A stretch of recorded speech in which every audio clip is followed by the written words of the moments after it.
Fala meus amigos, saudações vascaínas, bem-vindos a mais um vídeo aqui no canal. Eu sou o Juninho, hoje segunda-feira, o vídeo atrasou um pouquinho, mas vamos aqui debater sobre os lances de ontem, né? O Vasco foi derrotado ontem pelo Curitiba lá no Couto Pereira, 1-0, e tivemos alguns lances aí polêmicos, e todos esses lances polêmicos foram marcados contra o Vasco da Gama. A gente vai debater aqui, eu vou dar a minha opinião, vou querer também saber a sua opinião, se a gente está de acordo no que aconteceu em cada um desses lances, beleza? Será que o treinador interino do Vasco lá, o Thiago Kozlowski, tinha razão em reclamar quando ele disse que foram 2 pesos e 2 medidas? Enfim, vamos saber aqui depois da vinheta, mas antes de rodar a vinheta eu conto aí com o seu like e conto também com a sua inscrição aqui no canal, para o canal cada vez ter mais voz aqui na plataforma, beleza? Então deixa o like, se inscreva e rodou a vinheta.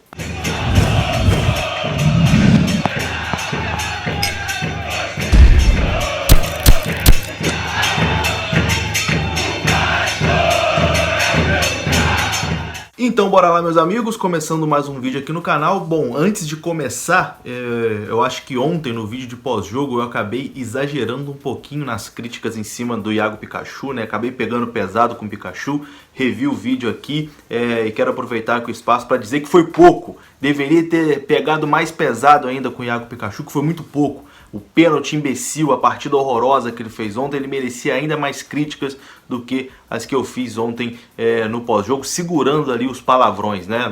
Acho que eu não falei nenhum palavrão não, segurei ali os palavrões, mas o Pikachu merecia todos os palavrões possíveis ali, que foi uma partida horrorosa e fez um pênalti ali inútil, infantil, imbecil, um pênalti completamente sem explicação que custou a derrota do Vasco, quando o Vasco estava melhor na partida do que o Curitiba.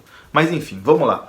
O vídeo é para tratar sobre os lances polêmicos, né? Tivemos aí no mínimo 3 lances bastante duvidosos ali em relação ao VAR, à arbitragem e tal, e a gente vai comentar sobre isso. É importante também já frisar que o Vasco é o time que tem mais marcações contras feitas pelo VAR, né? O Vasco teve 8 marcações contra os seus interesses, né? Durante o Campeonato Brasileiro. O Vasco foi o clube que o VAR mais acionou e tomou decisões contrárias. Então tá complicado, né? Sempre que tem um lance duvidoso aí, eles marcam contra o Vasco, né? A favor do outro time.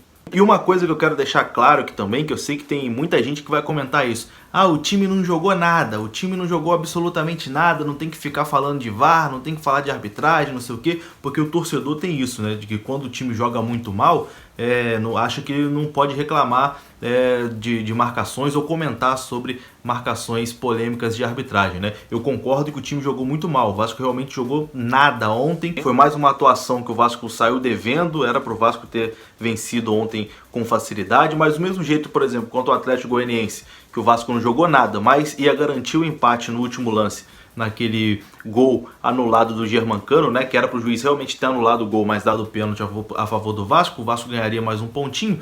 Ontem também o Vasco pode ter deixado de ganhar um pontinho por conta do pênalti não marcado em cima do Neto Borges. Então a gente vai somando ali, jogou mal ali, jogou mal aqui, mas enfim, campeonato de pontos corridos é isso, às vezes você joga mal e pontua, já seriam 2 pontos a mais aí para o Vasco nesse campeonato, né, 2 pontos que foram perdidos aí por conta do VAR. A mesma coisa de você ser assaltado e aí você chegar na delegacia, você for lá reclamar, prestar queixa, né, fazer o seu BO, e aí o policial fala assim, mas você estava voltando do baile funk, você queria o quê?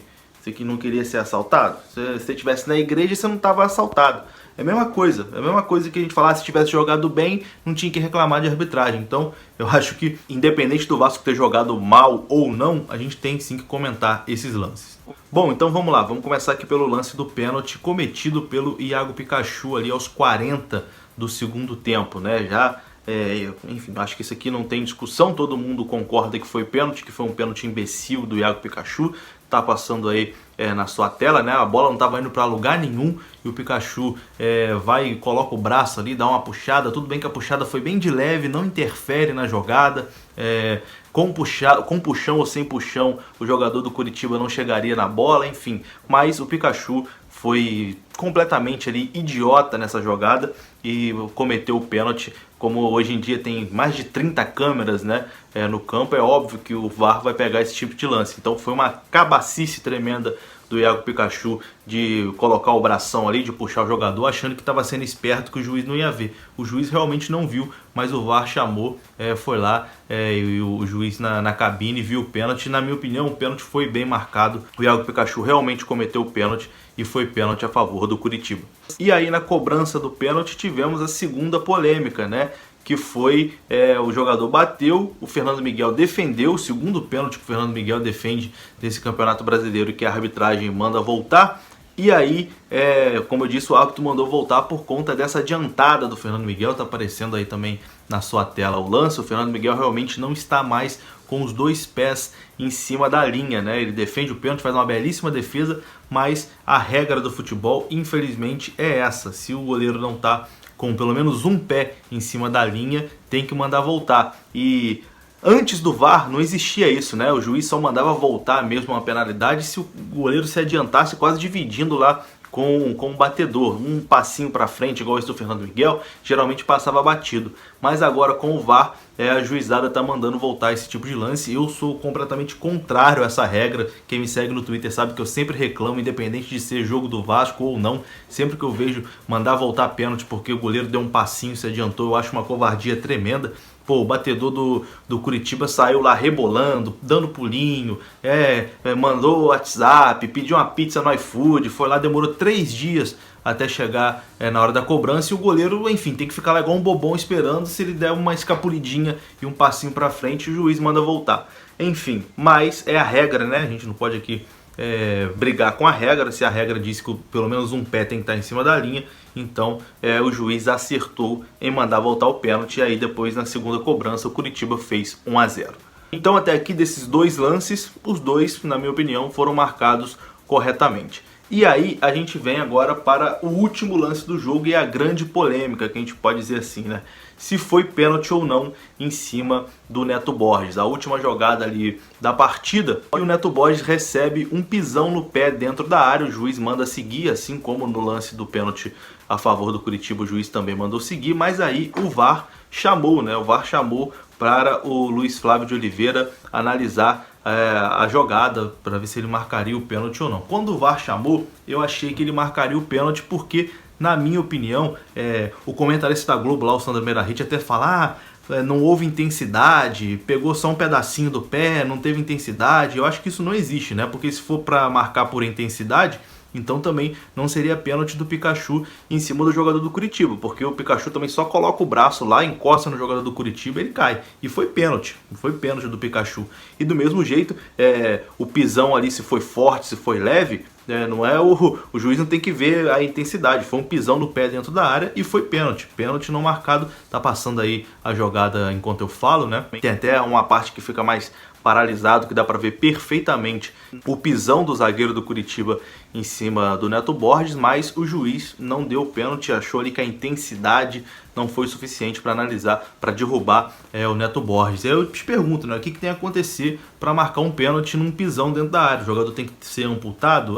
Porque pisou só na pontinha do pé, não pode. Mas se é impedimento, se o cara tá com a pontinha do pé para frente, o impedimento é marcado. Então tem certas coisas aí que realmente não dá para entender. Então, na minha opinião, houve 2 pesos e 2 medidas, né? Se o pênalti pro Curitiba foi marcado, e eu acho que foi bem marcado, apesar de não ter havido a famosa intensidade do Pikachu ali no atacante do Curitiba, deveria ter sido marcado também o pênalti a favor do Vasco ali no último lance, porque houve o pisão em cima do Neto Borges e o Vasco foi prejudicado. E vou falar aqui mais uma vez, não importa se o time jogou mal, o time realmente jogou, enfim, o segundo tempo foi até um pouquinho melhor, mas o Vasco ficou devendo muito na sua apresentação, mas foi prejudicado, a gente tem que falar. Se for prejudicado, a gente tem que falar. Isso é muito preocupante, porque todas as decisões do VAR, quando são polêmicas, assim, vamos botar interpretativas, a interpretação é sempre contra o Vasco. Ninguém interpreta a favor do Vasco.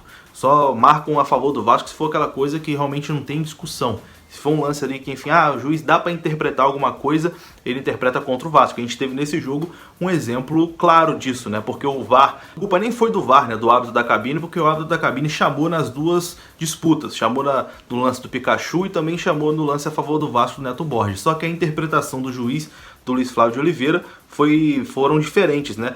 pro Coritiba, apesar da pouca intensidade, ele interpretou como pênalti, e pro Vasco ele não interpretou como pênalti. Então, em lances aí parecidos, na minha opinião, vou dizer que a culpa não foi do VAR, porque o VAR chamou nos dois lances para o juiz analisar, mas o soprador de apito, né, o juiz ali, o Luiz Flávio de Oliveira, só deu pênalti a favor do Coritiba, não marcou pênalti a favor do Vasco. Então, na minha opinião, o Vasco foi prejudicado.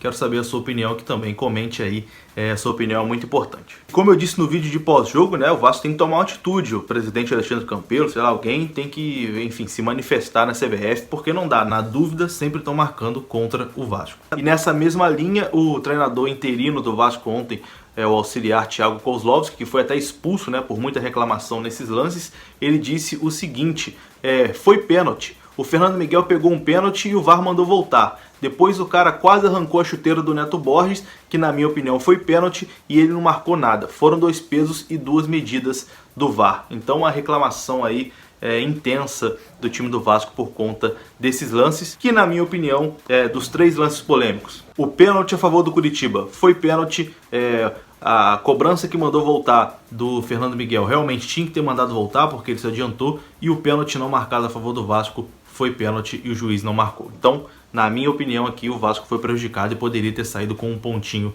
ontem lá de Curitiba. Enfim, deixa aí seu comentário, vou ficando por aqui, deixa seu like também. Saudações vascaínas aí a todos vocês, se inscreva no canal e manda aí nos grupos de WhatsApp. Valeu, fui!